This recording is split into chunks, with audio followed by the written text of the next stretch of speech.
Enter into the lobby. Lasting Layers of Beauty Institute presents Man Weaves.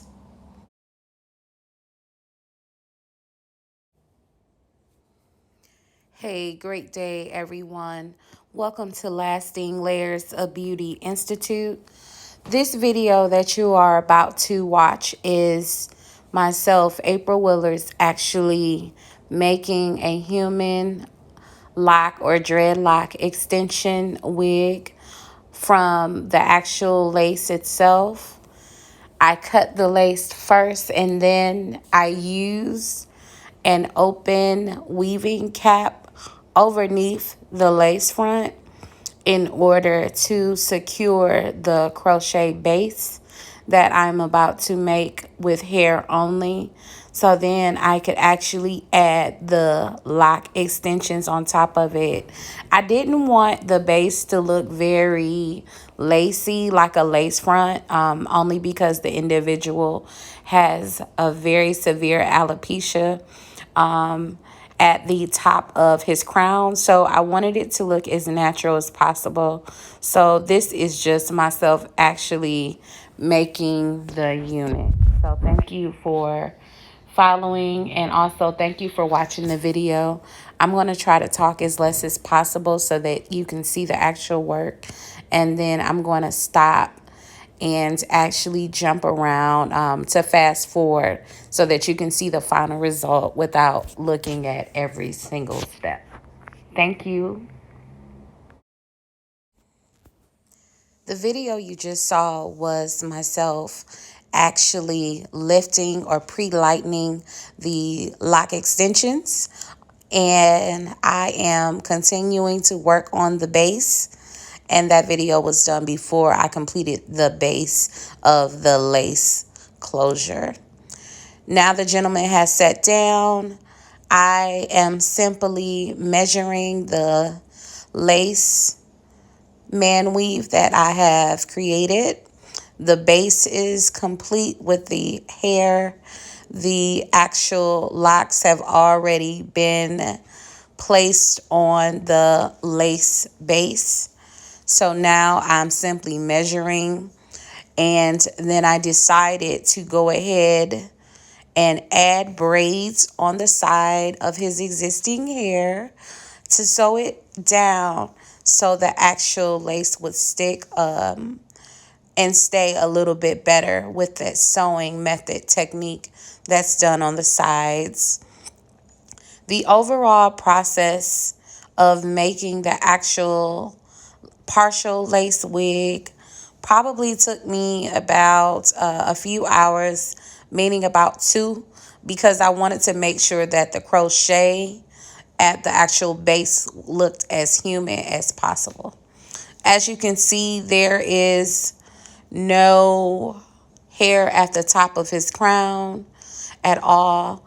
And right now I'm simply braiding the outside perimeter after I actually cut his hair down completely bald. I wanted to make sure that there weren't any little hairs just coming up from his crown or to his hairline. So that's why I was getting very close up. And then with these 2 braids on the outside perimeter, right above the parietal ridge is where I'm braiding so that I can actually sew the sides of the closure down.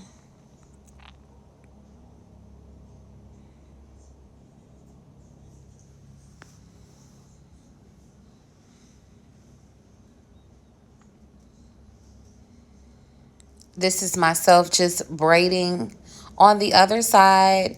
It is a very small braid. I did use a little bit of weave for extension braiding here just to make sure that it's nice and flat and make sure that it lasts. The actual unit itself will probably last for anywhere between 1 and 2 years, I would say. The wig unit itself has to be deep conditioned because it is human hair. Again, the hair has been lifted with a lightener at a 40 volume. So you do need to go ahead and follow up with deep conditioning treatments or either hydrotherapy treatments.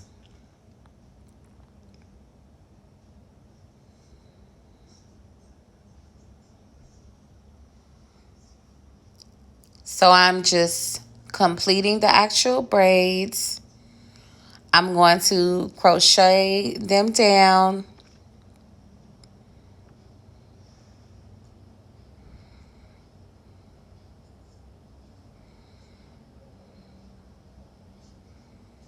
And I just want to make sure that the unit itself is nice and secure.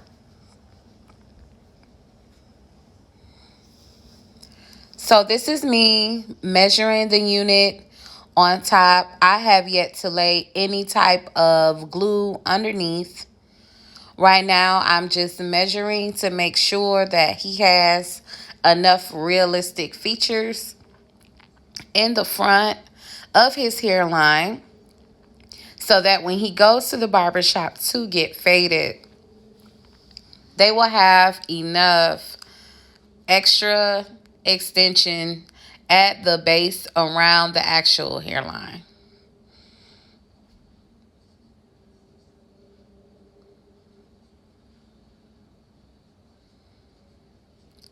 So this is me about to actually sew around the outside perimeter. Again, this is the top of the crown, the upper crown region. It is just a partial lace front, human hair, dreadlock unit. So it can be colored. It can, you can add hair to it. You can take away if necessary. The actual unit itself won't come off for at least 30 days.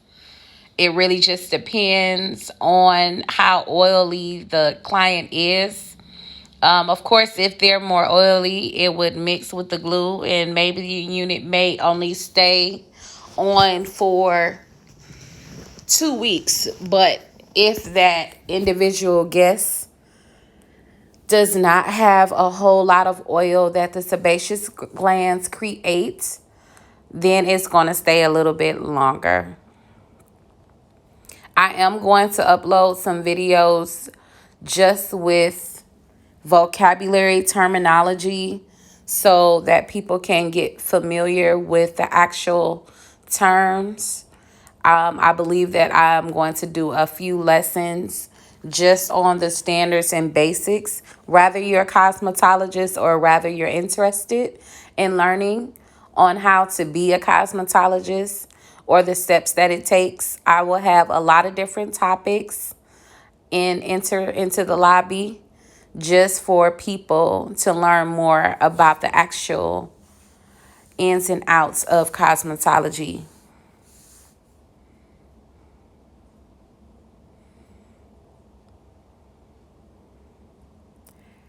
So now that I have the actual measurements and the braids are in there, it is time for me to go ahead and lay the actual glue. So now I'm laying the glue.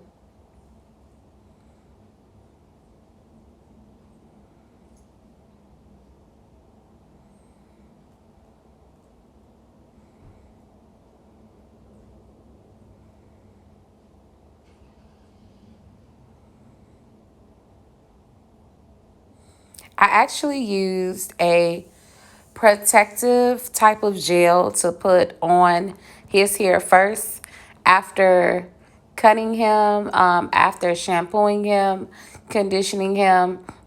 I wanted to make sure that his scalp was right, and I wanted to make sure that even though this is a lace frontal, that underneath his actual hairs that are still growing in, I wanted to make sure he had breathing room for that and that the hair was actually protected.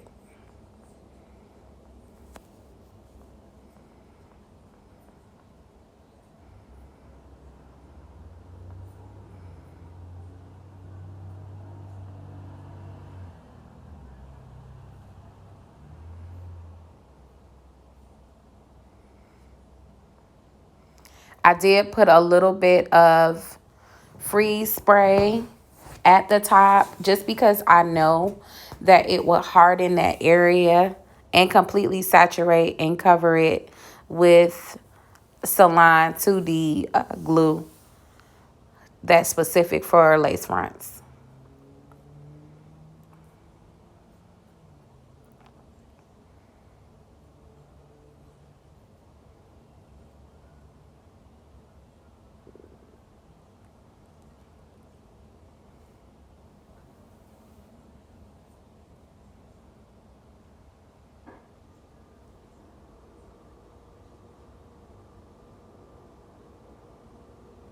So that's just myself just depositing more glue. I just wanted to make sure that the unit itself was secure. With it being a man's unit, normally they do sweat more than us. They normally produce more sebum than we do. So I just wanted to make sure that the lace unit itself was protected from any type of oil that may be secreted as well as sweat. So that's why you see me go over it a third time.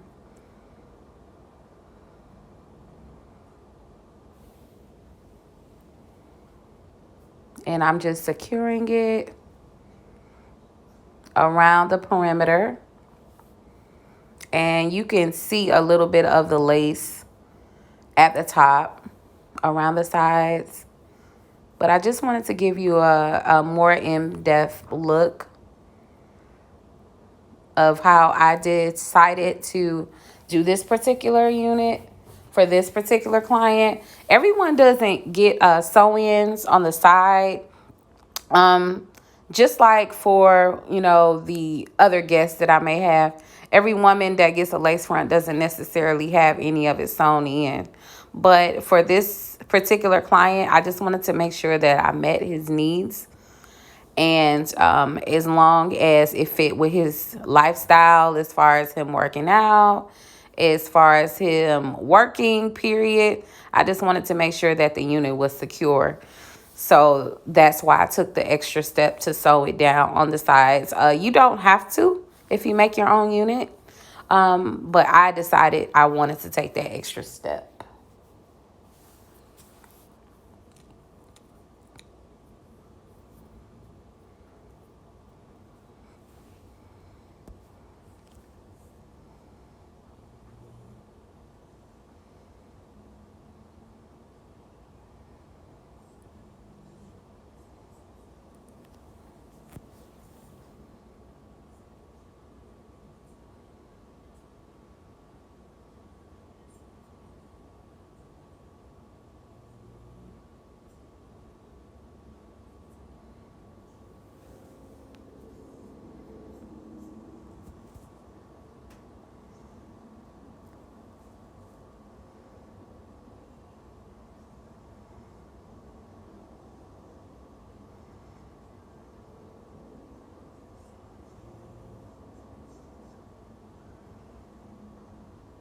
So I'm coming around to the front area.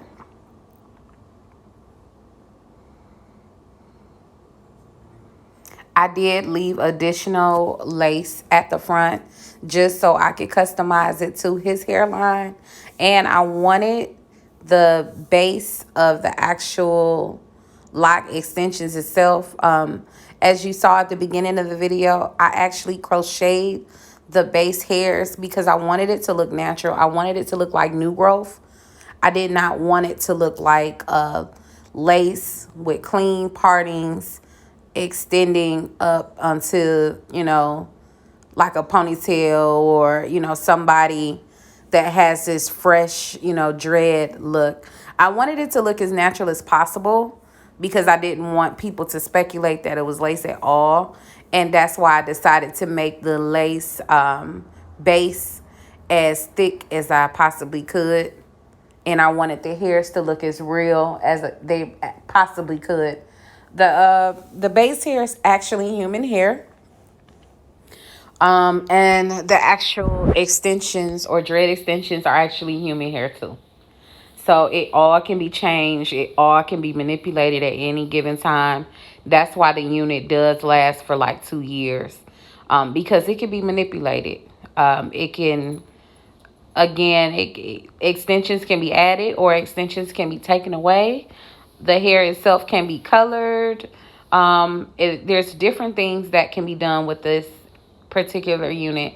Even if he wanted to add curlier hair to it to make it look like a texturizer, he would have the option to do that as well. This is just me customizing the unit in front so that it lays nice and flat without you seeing the lace.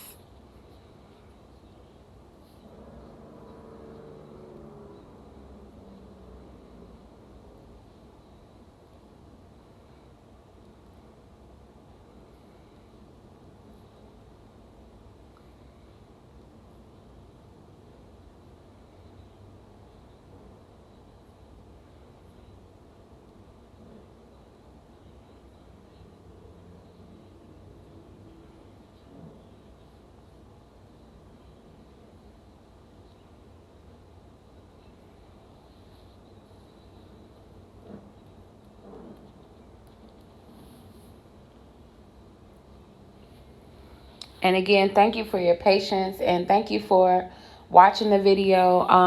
Hopefully these type of demos that I leave on the channel will be helpful in the classroom. Also, as far as virtual learning and virtual teaching, hopefully this can be beneficial for cosmetology students. Again, my name is April Willars. I am a cosmetology instructor located here in Atlanta, Georgia.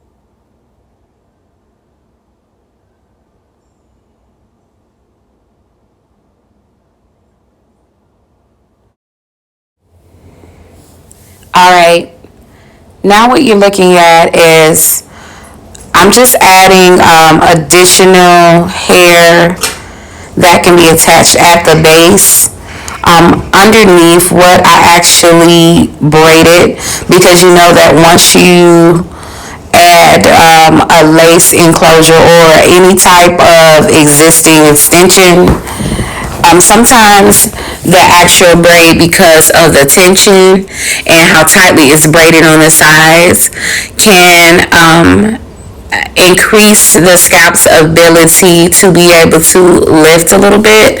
And I just didn't want his scalp to be shown as if he has additional tension right above the parietal ridge. So this is why you can see me adding additional hair just around the base so it can look more natural. That way when he was to go to the barber shop and they go ahead and fade him out, I just wanted to make sure that it looks nice and neat. So from here, he's actually gone up underneath the dryer just a little bit.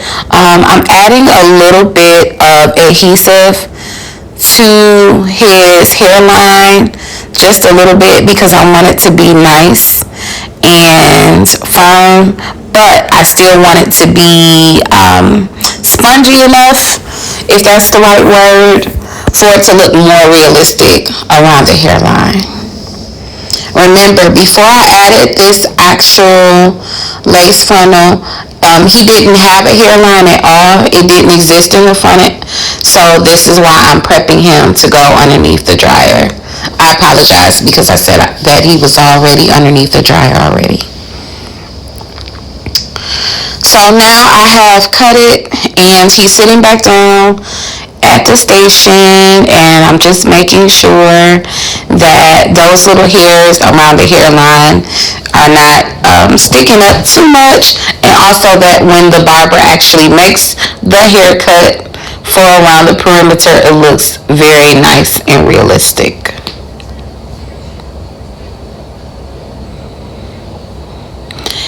You can see that I'm using the trimmers to cut it in place and using the comb just to make sure that it looks nice and realistic. I know that the barber is going to go down a little bit more as far as inches, maybe a half an inch closer to the scalp, make it look more fade-like, but I just wanted to create the initial hairline so that he wouldn't have much work to do on top of it, and so that he can see exactly where the parameters are as far as the lace enclosure. I didn't want him to necessarily mess up my work.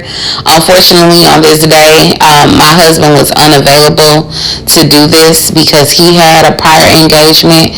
He is also a barber, but it would be much more simplified if I could have shown you a video of just myself and then allowing the barber to get him immediately. I was fortunate enough to get after pictures from the barber though, so that was really nice.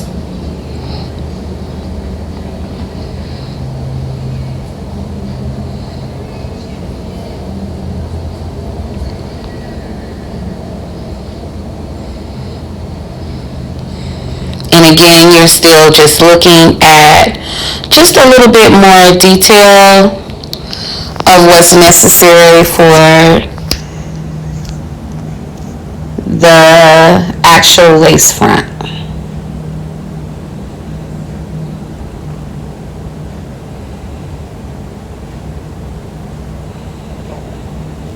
Just in case anybody is wondering, I did record this within the last month of this being posted. I do not have a mask on in the video, and neither does my client. I have already received the actual vaccination as well as this particular client, and I always leave the option open. If my clients are not vaccinated, then yes, I will wear a mask. If they are vaccinated and they still want me to wear a mask, I will wear one as well. It just depends on the comfort level. Of course, if you are not vaccinated or do not have plans on being vaccinated, then we will both be wearing our masks. That is the only reason why I don't have a mask on in this particular video.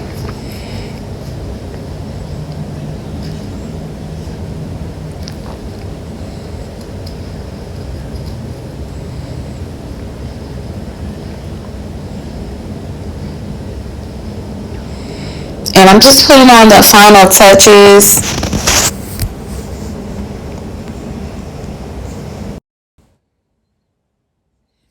All right, so you have reached the end of this video. This is just myself going over each individual twist, and he's going to wear the hair out, but these twists, I wanted to make sure that they're just nice and neat. Again, I wanted the base to look very realistic, so please no negative comments about the actual base, because again, I wanted it to look as realistic as possible. But thank you for watching. My name is April Willars, and hopefully that this was a helpful video. Thank you on behalf of Lasting Layers of Beauty Institute. Have a great evening.